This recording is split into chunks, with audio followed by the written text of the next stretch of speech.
The acting mayor is confident of his victory. He will continue to govern Moscow during the next 5 years. Sobyanin has already met with his supporters and said that he was willing to make contact with his main rival, Alexei Navalny.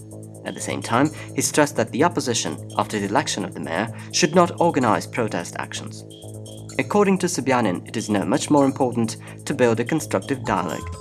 The new old mayor also said that Moscow should not allow a revolution.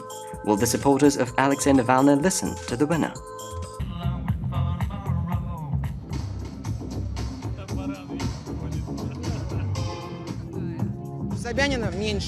Sobyanin got less than 50%, and so we need a second round. I came to call for a second round in the elections. There was a lot of rigging. On the internet, all the observers said there was rigging.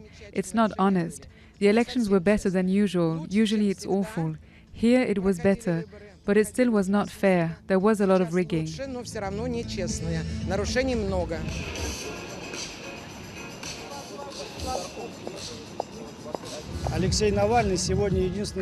Today, Alexei Navalny is the only man able to change life in Russia, to make it better.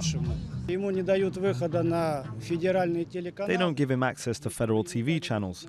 If he was given access to those channels, all of Russia would know him, and he would be able to get more votes than he did.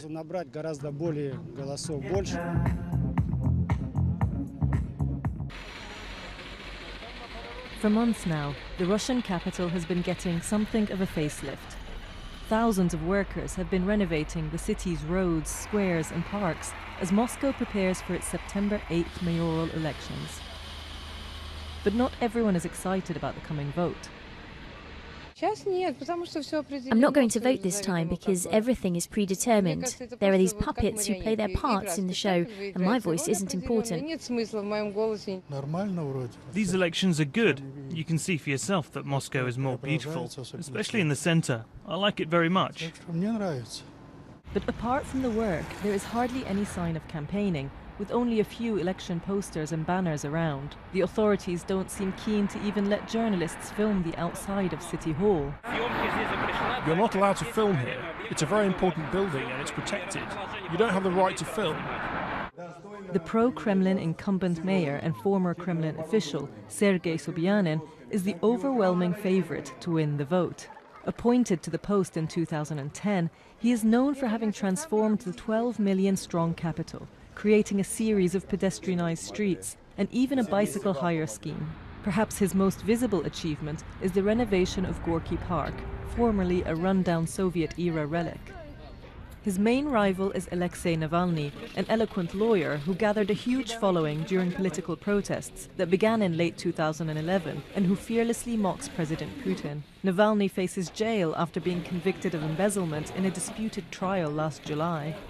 His campaign promises to fight corruption and immigration, but he says that he has faced constant setbacks from the authorities. We're not allowed to hold public gatherings with more than 3,000 people. There's obvious pressure placed on radio stations who refuse to air our campaign adverts, even after we've paid. It's the same on the internet. Russia's largest social network refuses to show our adverts. The four remaining election candidates are relatively unknown, leaving Navalny as Sobyanin's only real challenger in Saturday's election.